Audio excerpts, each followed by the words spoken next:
আসসালামু আলাইকুম টেকিবারকবাসী। 25 থেকে 30,000 টাকা স্মার্টফোন মার্কেটের একটা ক্রুশাল জায়গা, যেখানে আপনারা অনেক ফোনই দেখতে পাবেন, তবে একটা ভ্যালু ফর মানি ডিল খুঁজে পাওয়া অনেক টাফ। তাই আজকে শুধুমাত্র আপনাদের জন্য এমন একটা ফোন নিয়ে আসলাম যেটা সব দিক থেকেই অলরাউন্ডার, পাশাপাশি একটা ভ্যালু ফর মানি ডিল হবে। হ্যাঁ, কথা বলছিলাম মোটোরোলার ফোন মোটো G96 5G এই ফোনটা নিয়ে। আর এই ফোনটা আমি পার্সোনালি নিজে কয়েকদিন ব্যবহার করে যা বুঝলাম সেটা হলো এই বাজেটে এটা আসলে একটা ভালো ডিল, তবে কিছু কমতিও কিন্তু রয়েছে। তাই কেন এটা ভালো ডিল, পাশাপাশি কোন কোন জায়গায় কমতি রয়েছে সেগুলো জানতে সম্পূর্ণ ভিডিওটি দেখতে থাকুন। আমি সাব্বির হোসেন আছি আপনাদের সাথে, আর আপনারা দেখছেন টেকিপার। প্রথমেই যে জিনিসটা আপনাদের নজর কাড়বে সেটা হলো এর ডিজাইন। হাতে নেওয়ার সাথে সাথেই ফোনটার বিল্ড কোয়ালিটি আপনাকে ইমপ্রেস করবে, বিশেষ করে এর বেগান লেদার ফিনিশ, যা হাতে ধরলে সত্যিই একটা প্রিমিয়াম ও সফট ফিল দেয়। 7.9 মিলিমিটার থিকনেসের এই ফোনটি মাত্র 178 গ্রাম ওজনের এবং কার্ভ হয় হাতে খুব ভালোভাবেই ফিট হয়। প্যান্টন ভ্যালিডেটেড কালার অপশন গুলো ফোনটিকে আরো অ্যাট্রাকটিভ করে তোলে। তাছাড়া আপনার যেটা পছন্দ হবে সেটাই আপনি নিতে পারেন। আর IP68 ওয়াটার ও ডাস্ট রেজিস্ট্যান্সও থাকছে। তবে এখানে দুইটা জিনিস মিসিং, একটা হলো হেডফোন জ্যাক আর একটা হলো আয়ার ব্লাস্টার। তাছাড়া উপরের দিকে সেকেন্ডারি নয়েজ ক্যান্সেলেশন মাইক সহ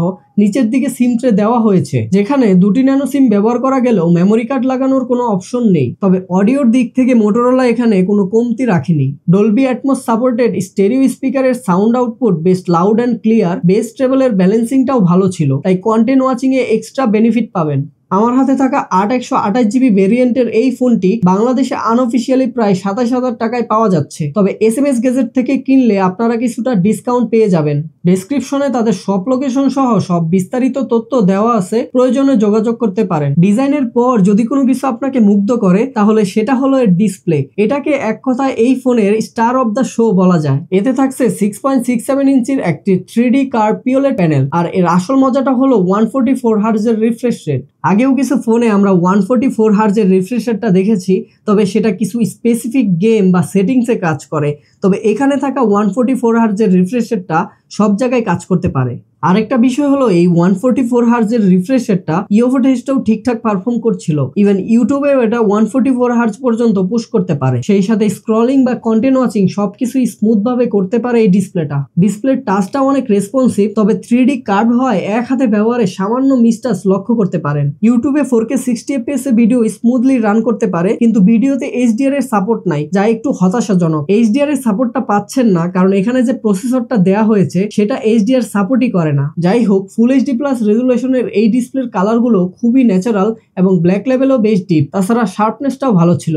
ডিরেক্ট সানলাইটেও এর 1600 নিট পিক ব্রাইটনেস এর কারণে কন্টেন্ট দেখতে কোনো সমস্যা হয়নি। এদিকে ডিসপ্লে প্রোটেকশন নিয়েও মোটোরোলা কোনো কার্পণ্য করেনি। এখানে তারা কর্নিং গরিলা গ্লাস 5 এর প্রোটেকশন দিয়ে দিয়েছে, যার কারণে এই ডিসপ্লেটা অনেকটাই সেফ থাকবে। তাছাড়া সিকিউরিটির জন্য থাকছে ইন ডিসপ্লে ফিঙ্গারপ্রিন্ট সেন্সর, আর এই সেন্সরটিও ছিল যথেষ্ট ফাস্ট এবং রেসপন্সিভ। মোট কথা আমার কাছে মনে হয় এই বাজেটে এই ডিসপ্লেটা ভালো কিছুই প্রোভাইড করতেছে। ডিসপ্লে বা ডিজাইনের থেকেও একটা ফোনের সবচেয়ে ইম্পর্টেন্ট পার্ট হলো এর প্রসেসর, আর এই জায়গাতেও মোটো চেষ্টা করেছে ভালো কিছু দেয়ার। এই ফোনটিতে রয়েছে স্ন্যাপড্রাগন 7H Gen 2 চিপসেট, যা এই বাজেটের জন্য যথেষ্ট ভালো একটা প্রসেসর। আর সত্যি বলতে ডে টু লাইফে এর পারফরমেন্স নিয়ে আমার কোনো কমপ্লেন নেই, কেননা রেগুলার যে কাজগুলো আমরা করে থাকি সেগুলোর পাশাপাশি একসাথে 10-12টা অ্যাপ ওপেন করে রাখলেও মাল্টিটাস্কিং খুব স্মুথলি হ্যান্ডেল করছিল। 20-30 মিনিট পরেও ব্যাকগ্রাউন্ডে থাকা গেমগুলো রানিং রাখতে পারে, যা কিনা প্রশংসাযোগ্য।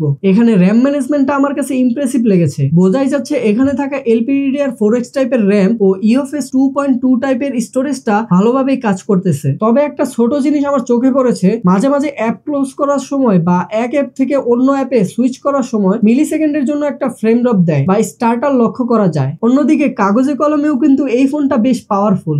আমরা এর অন্তত বেঞ্চমার্ক টেস্ট করে স্কোর পেয়েছি 6,13,000 এর বেশি, আর গিগবেঞ্চে সিঙ্গেল করে স্কোর পেয়েছি 1010 এবং মাল্টি করে স্কোর পেয়েছি 2789। এছাড়া অন্তত স্টোরেজ টেস্টেও আমরা 55,000 এর বেশি স্কোর পেয়েছি, যার কারণে আপলোডিং এর সময় কম লাগতেছিল। এবার আসি আসল জায়গায়, মানে গেমিং।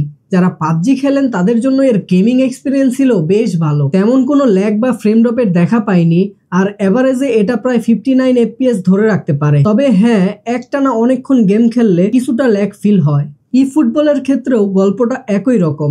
স্ট্যান্ডার্ড গ্রাফিক্সে গেমটি অনায়াসে 59 FPS ধরে রাখতে পারে, যার ফলে গেম প্লে করতে কোনো অসুবিধা হয়নি। হাই গ্রাফিক্সে 60 FPS সাপোর্ট করে, তবে এখানে স্মুথনেসটা কিছুটা হলেও কমে যায়। এদিকে যারা ফ্রি ফায়ার খেলেন তাদের জন্য এটা ভালো চয়েস হতে পারে আমার ধারণা, কারণ ফ্রি ফায়ারের পারফরমেন্স আরো বেটার মনে হয়েছে। ল্যাগ ও ফ্রেম ড্রপের পরিমাণও অনেক কম। এখানে স্টেবল 60 FPS পেয়েছি আমরা। গেমিং এর কথা বললে প্রথমে যে প্রশ্নটা মাথায় আসে সেটা হলো হিটিং ইস্যু, আর এই দিক থেকে মোটরোলা দারুণ কাজ করেছে। আমরা বেশ কিছুক্ষণ গেমিং এবং স্ট্রেস টেস্ট করার পরেও ফোনটিতে তেমন কোনো অতিরিক্ত হিট অনুভব করিনি। এর স্টেবিলিটি অসাধারণ। এটা থেকে আপনারা বুঝে যাওয়ার কথা এই ফোনটা হেভি লোডের নিচেও নিজের পারফরমেন্স ধরে রাখতে পারবে এবং অতিরিক্ত গরমও হবে না। বিষয়টা এমন যে আলাদা করে বলতে হবে না ভাই মাথা ঠান্ডা করেন।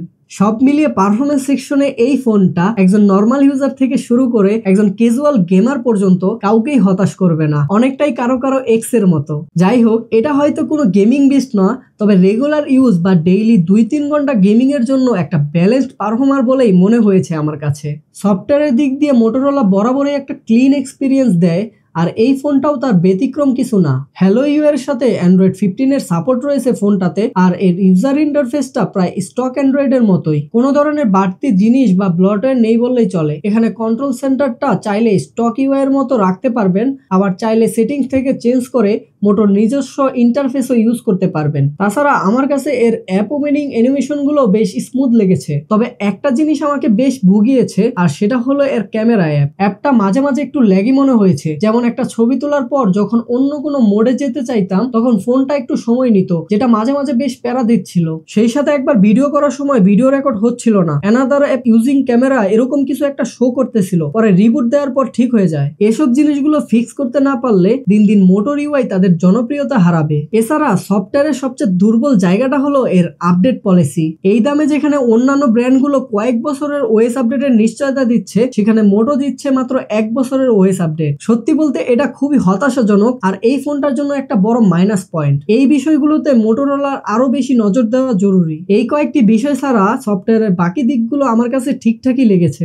এখন চলে যাই আমরা ক্যামেরা সেকশনে। ফোনটির পেছনে আছে ডুয়েল ক্যামেরা সেটআপ। মূল ক্যামেরাটি হলো ওয়াইস সহ 50 মেগাপিক্সেলের f1.8 অ্যাপারচারের সনি লাইটিয়া 700C সেন্সর, এবং সাথে আছে একটি 8 মেগাপিক্সেলের f2.2 অ্যাপারচারের একটি আল্ট্রা ওয়াইড ক্যামেরা। বৃষ্টির দিনে মেইন ক্যামেরা দিয়ে ছবি তোলার পর ছবিগুলো দেখে আমি সত্যি ইমপ্রেস। ক্লোজ টু ন্যাচারাল কালারের কারণে দেখতে ভালো লাগতেছিল। ফেস্টনটাও এখানে ঠিকভাবে কভার করেছে, তবে বলে রাখা ভালো হার্শ লাইট কন্ডিশনে কালারটোনটা কিছু কিছু জায়গায় বুস্টেড লাগতে পারে, বিশেষ করে 2x এ। আমরা বৃষ্টি পরবর্তী সময়ে ছবি তুলেছি, সেখানে এটা যথেষ্ট ভালো পারফর্ম করতে পেরেছে। Exposure balance, dynamic range, white balance এসব দিকে কোনো কমতি চোখে পড়েনি। ডিটেলসটাও ভালো প্রোভাইড করে, যদিও 2x এর ডিটেলস কিছুটা কম আর কালার টোন কিছুটা রেডিশ করে ফেলে। তবে ওভারঅল এর মেইন ক্যামেরার ডে লাইট পারফরমেন্স এক কথায় গুড এনাফ। পোর্ট্রেট মোডেও সাবজেক্টকে ভালোভাবে ডিটেক্ট করে সুন্দর ব্যাকগ্রাউন্ড ব্লার দেয়। এখানে ব্যাকগ্রাউন্ড ব্লারটা কিছুটা অ্যাগ্রেসিভ মনে হয়েছিল, তাই আমরা ব্লারনেস কিছুটা কমিয়ে ছবি তুলেছি। তারপর এর আউটপুট ছিল অসাধারণ, ডিটেলস ভালোভাবেই ধরে রাখতে পারছিল।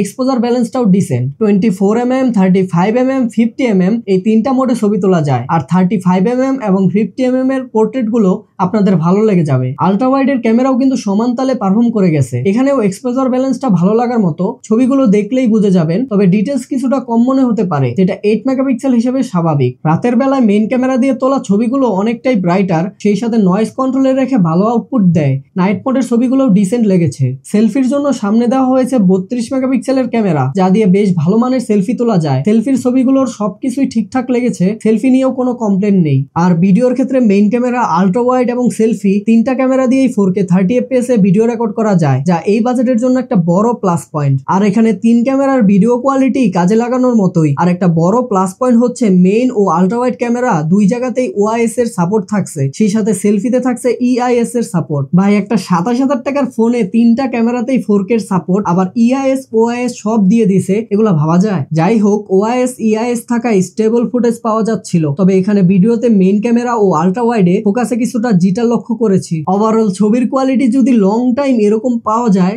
তাহলে দু একটা ইস্যু ছাড়া আমার মনে হয় এটা বাজেটে সেরাদের মধ্যে থাকবে। দিন শেষে সবকিছু ভালো থাকলেও চিন্তা থাকে সারাদিন ফোনটা ইউজ করতে পারবো কিনা, মানে ব্যাটারিটা কেমন। এই দিক থেকেও আমাদের টেস্টিং এ এই ফোনটা ভালো পয়েন্ট পেয়েই পাস করেছে। এখানে 5500 mAh এর ব্যাটারি দিয়েছে মোটো, যেটা দিয়ে আমরা হেভি ইউজ করে দেখেছি, গেমিং করেছি, টেস্টিং করেছি, আবার নর্মাল ফেসবুকও চালিয়েছি। এ সময়ে ফোনটা 6 ঘন্টা 49 মিনিট এসওটি দিয়েছে হেভি ইউজেসে। নর্মাল ইউজে আপনি ইজিলি 9 ঘন্টার উপর এসওটি পেয়ে যাবেন। পার্সোনালি ফোনটা ইউজ করে আমার কাছে এর ব্যাটারি ব্যাকআপ যথেষ্ট ভালো মনে হয়েছে। বক্সের মধ্যেই 33 ওয়াটের একটি ফাস্ট চার্জার দেওয়া আছে। আমাদের টেস্টিং এ 9% থেকে 100% এই 91% চার্জ হতে সময় লেগেছে 1 ঘন্টা 47 মিনিটের মতো। এখানে চার্জিং স্পিড কিছুটা স্লো মনে হয়েছে, তবে ব্যাটারি লাইফ নিয়ে আপনি নিশ্চিন্ত থাকতে পারেন। কানেক্টিভিটির দিক দিয়ে এখানে থাকছে 5G'র সাপোর্ট, ওয়াইফাই 6 এবং ব্লুটুথ 5.2, তবে এনএফসির সাপোর্ট পাচ্ছেন না। সেই সাথে এখানে রিমাইন্ডার ছাড়া কল রেকর্ডিং করারও সুযোগ নেই। এখানে ব্লুটুথ ভার্সনটা আরেকটু আপডেটেড দেওয়া দরকার ছিল। তাছাড়া নেটওয়ার্ক ও কল কোয়ালিটি নিয়েও আমার কোনো অভিযোগ নেই, সবকিছু ঠিকঠাক পেয়েছি।